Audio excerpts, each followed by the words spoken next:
8월까지가 제가 볼 땐 가장 좋은 매수의 기회가 아닌가라는 35억 신고가가 고덕 그라시움이 평형별로 신고가가 나오고 있어요. 30평대는 연달아서 신고가를 갈아치우는 강한 시장으로 다시 전환될 가능성이 매우 어차피 매물 없습니다. 내가 가만히 이렇게 좀 편안하게 기다릴 환경이 아닌 것 같은데 매수 심리를 갖다 확실하게 잠재울 수 있는 그러한 대책은 어렵다.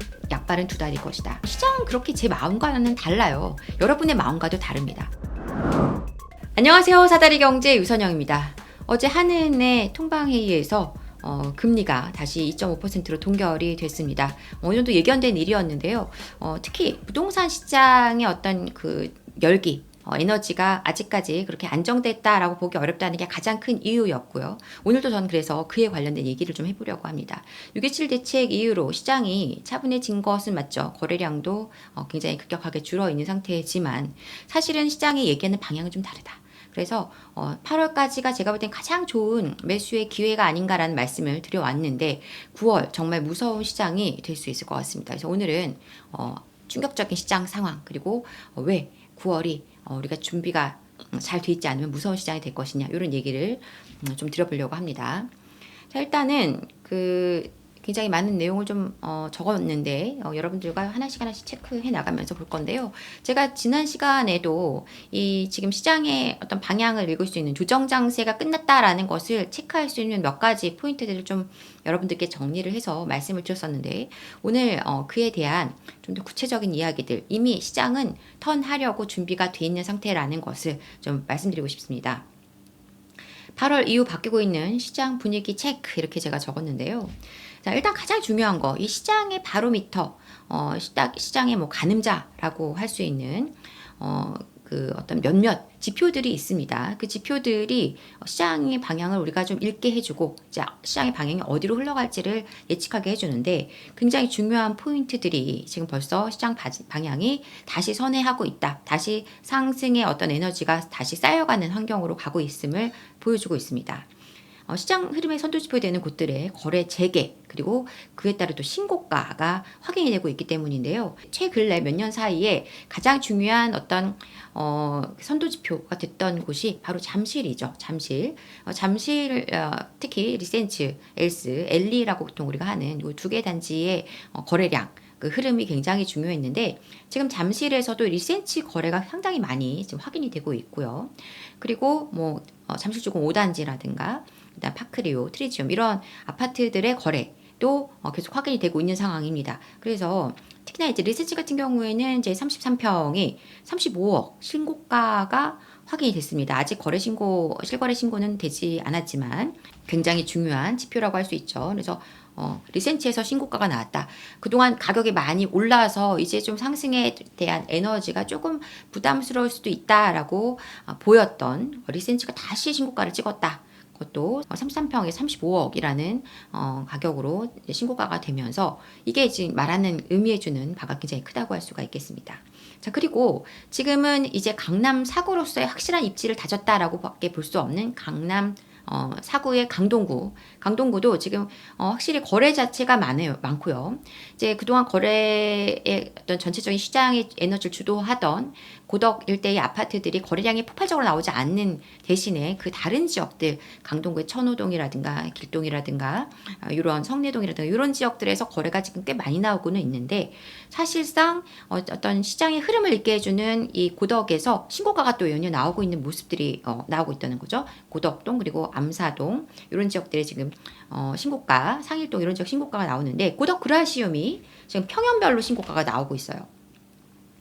거래는 제한되지만 평형대별로 20평대, 30평 그리고 33평 이렇게 거래 어떤 평형별로 신고가가 나오고 있고요. 고덕 자이도 신고가가 지금 확인이 됩니다. 롯데캐슬퍼스트 신고가가 나왔습니다. 그러니까 사실은 가격이 제법 많이 올랐다라고 보여지는 지역들의 신고가가 이렇게 연달아 나오고 있다라는 거 무엇을 의미하냐는 것이죠.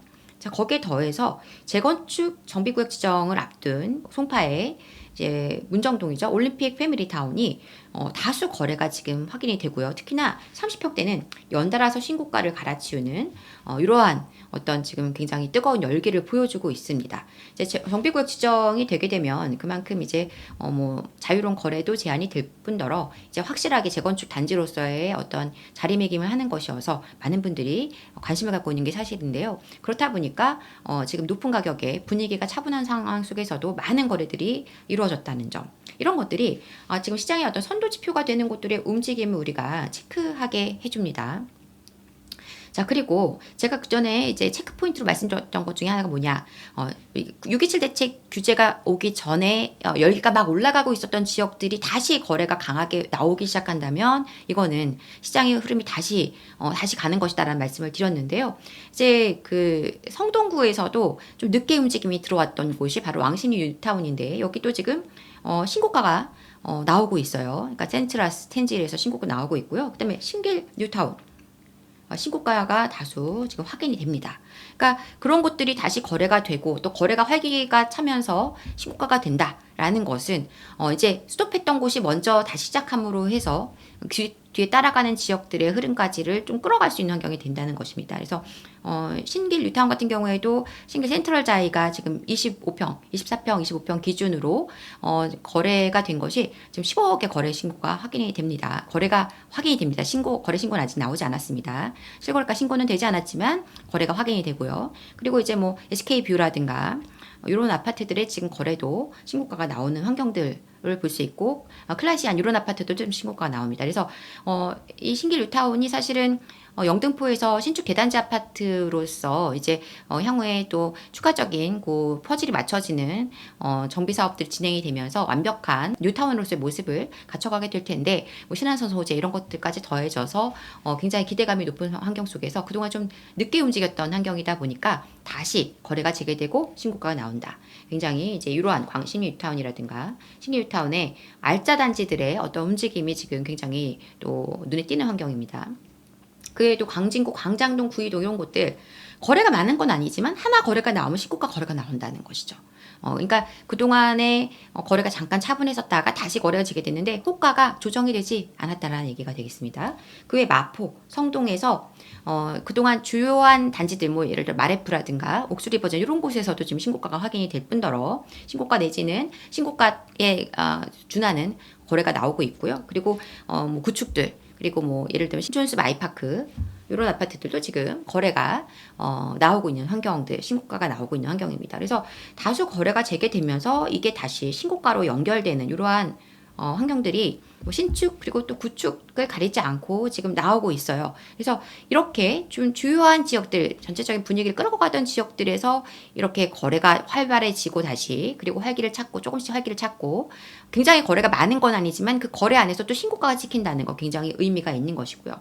또 하나 이렇게 조정이 될 때 시장이 약간 차분하게 움직일 때 거래가 좀 쉴 때 가장 좀 영향을 많이 받는 것이 재건축 단지들입니다. 근데 재건축 단지들의 주요한 어떤 단지들도 이제 조금씩 다시 거래가 재개가 되고 약간 활발해지는 분위기, 반전이 일어나는 것들을 확인할 수 있는데 가장 대표적인 곳 여의도죠. 그리고 목동. 여기 지금 약간 조정된 물건들은 거래들이 어느 정도 이루어지면서 이제부터 앞으로 나올 것들은 그 조정된 가격보다는 위에 좀 더 높은 가격에서 거래가 될 가능성이 매우 높아졌습니다. 이렇게 바닥을 좀 다져가면서 올라가는 이제 환경들을 준비하고 있는 곳들이 재건축 단지들인데 그런 곳들도 역시 지금 분위기가 좀 바뀌었다. 이렇게 보시면 되겠어요. 그래서 다수 거래들이 나오기 시작하고 있다라는 것입니다. 결국 무슨 얘기냐면 8월에 이런 8월 초부터 지금 이제 점점 8월 중반 후반으로 가면서 이렇게 좀 조금씩 열기가 더해지는 이런 환경들이 9월의 지금 상황을 굉장히 좀 우려스럽게 만드는 거죠. 더 강한 시장으로 다시 전환될 가능성이 매우 높아졌다라는 것입니다.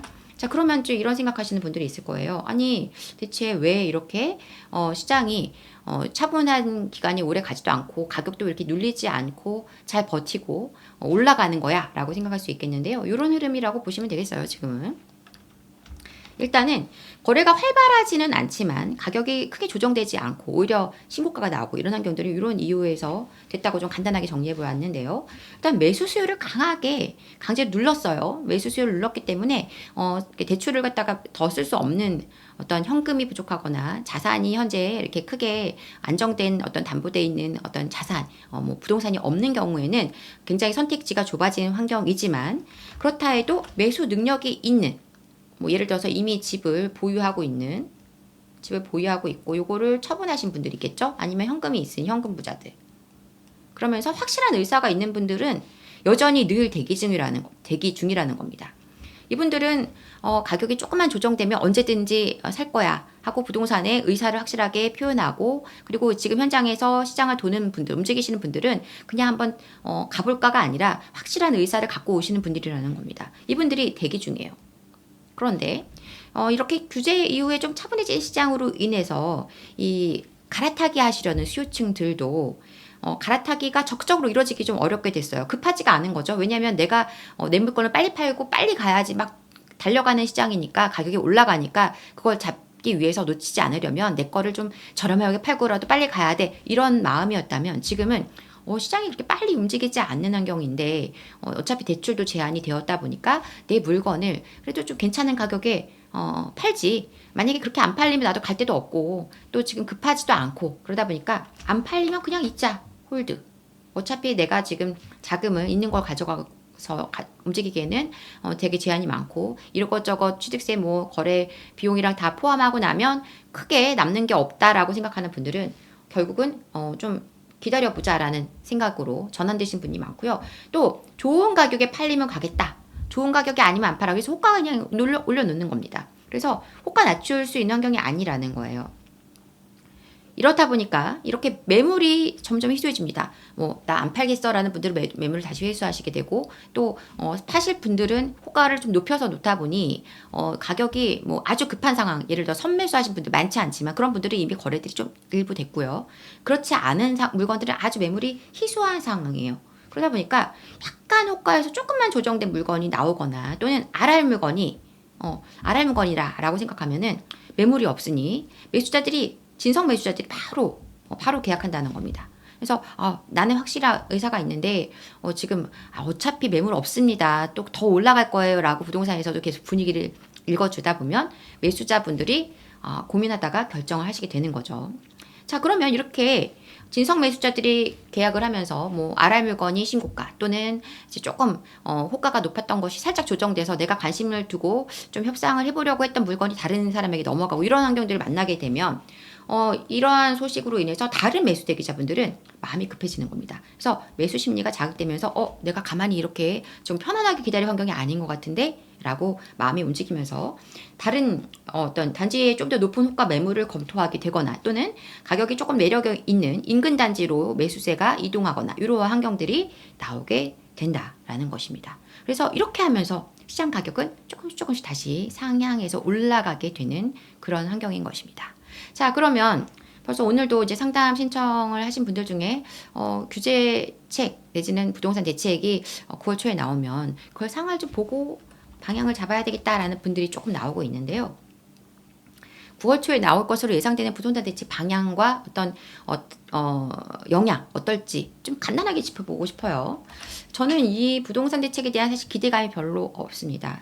일단은 분명한 거는 이 대책은 공급 대책일 거예요, 규제보다는. 왜냐하면 지금 이렇게 거래가 차분하게 흘러가고 있는 상황 속에서 강한 규제라는 건 굉장히 부담이죠. 그래서 공급에 방점을 둔 대책이 나올 텐데, 이 공급 대책이라는 것이 이제 정비 사업 쪽에 속도를 좀 당겨준다든가 용적률을 올려준다든가 아니면 공공임대 아니면 지분 적립형 얘기 나오는 거 토지 임대 주택이죠. 주택 못하네요. 주택이라든가 이러한 그 수익을 쉐어하는 방식이라든가 이런 공공주택들을 다양하게 발표할 가능성이 있거든요. 그런데 사실 이러한 주택들은 용적률도 빡빡하게 쓴 좀 닭장 같은 아파트들이 될 수 있고요. 질이 아무래도 떨어질 수밖에 없습니다. 그래서 지금은 이러한 주택, 사람들은 이제는 어떤 집에 대한 가치가 조금 바뀌어가고 있어요. 그래서 그리고 이제 여러분이 지금 많이 느끼는 양극화되는 시장이 이러한 어떤 공공주택들이 자꾸 공급이 되게 되면 그걸 선택하는 어떤 분들과 그렇지 않고 어떤 주택의 가치가 높아질 수 있는 고급화된 주택을 선호하시는 분들이 굉장히 양분화될 가능성이 높고 입지에 따라서 그렇게 될 가능성이 더 높아지기 때문에 이거는 이제 양극화를 더 심화시키는 환경이 될 수 있습니다. 많은 분들은 지금 시장이 우리가 이렇게 굉장히 강하게 올라가고 있는 이유 중에 하나가 똘똘한 한 채 현상으로 인한 것이다라고 얘기를 많이 하는데, 이러한 어떤 공공주택이 나오게 된다고 했을 때 매력 있다라고 생각하시는 분들은 사실상 어떤 투자적인 관점에서 가치를 보시는 분들은 아닐 거라는 거죠. 그래서 내가 실거주할 집이 부족하다라고 생각하시는 분들은 그런 선택을 할 수 있겠습니다만, 궁극적으로 어떤 자산의 가치를 확장한다는 의미에서 봤을 때는 매력이 없는 주택들이 될 수가 있고, 모두가 살고 싶고 또 갖고 싶은 그런 매력적인 공급은 사실은 점점 더 이러한 공공의 어떤 방식으로 진행이 많이 된다면 더더욱 희소해지고 어려워지게 되는 것입니다. 무엇보다 가장 중요한 거는요, 현재 시장은 몇 년 뒤의 공급이 아닌 지금 당장 가능한 공급이 필요합니다. 그런데 그 당장 가능한 공급 될까요? 될 수 없습니다. 현실적으로 매수 수요를 잠재울 수 있는 단기간 어떤 공급은 불가해요. 그 실효성이 굉장히 떨어질 가능성이 매우 높다는 것입니다. 그래서 지금 이번에 발표될 대책이 어떤 것이 나올지는 모르겠지만, 예상해보는 이러한 대책 수준을 완전히 뛰어넘는 아주 파격적이고 놀라운 어떤 그런 대책이 나오지 않는다면 심리적으로 매수 심리를 갖다 확실하게 잠재울 수 있는 그러한 대책은 어렵다라고 보는 것입니다. 영향은 미미할 것이다. 그죠? 그래서 시장 흐름이 강하게, 만약에 이러한 영향의 미미함으로 인해서 시장이 다시 9월 이후 더 뜨겁게, 10월 더 뜨겁게 계속 상승 기조를 달려간다면 그때 우리가 주의할 점이 하나 생기죠. 바로 뭐냐? 10월 이후에 추가적인 규제책이 나올 가능성.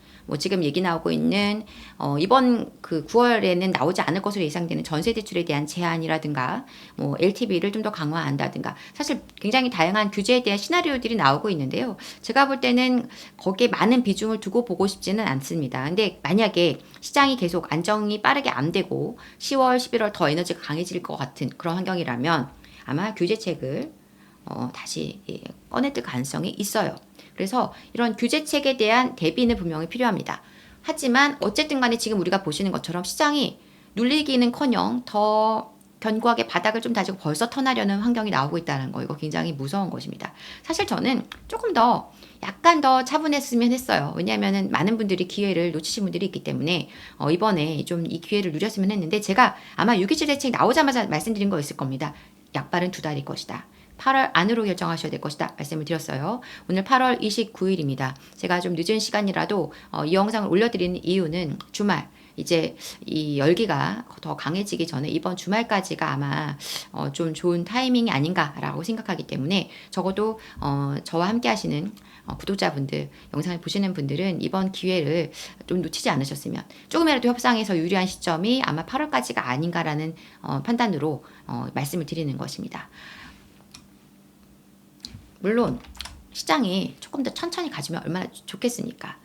그러면 좀 더 많은 분들이 이 어떤 부동산을 통한 사다리를 높은 사다리로 올라갈 수 있는 기회가 좀 더 넓어지는 것이기 때문에 저는 정말 그걸 바랍니다. 하지만 제가 이렇게 얘기를 드린 이유는 시장은 그렇게 제 마음과는 달라요. 여러분의 마음과도 다릅니다. 시장의 흐름은 우리가 그냥 보고 판단하고 대응하는 것이지, 우리가 거기에 1억을 바란다고 해서 시장이 그렇게 결코 가지 않기 때문에 정확하게 시장 흐름을 읽어내는 것이 더 중요한 것입니다. 그래서 내 선택이 조금이라도 늦춰지지 않도록, 조금이라도 빠르게 선택을 해서 현명한 선택을 할 수 있도록 여러분들에게 조금이라도 도움을 드리고자 하는 마음으로 오늘도 영상 올려드렸습니다.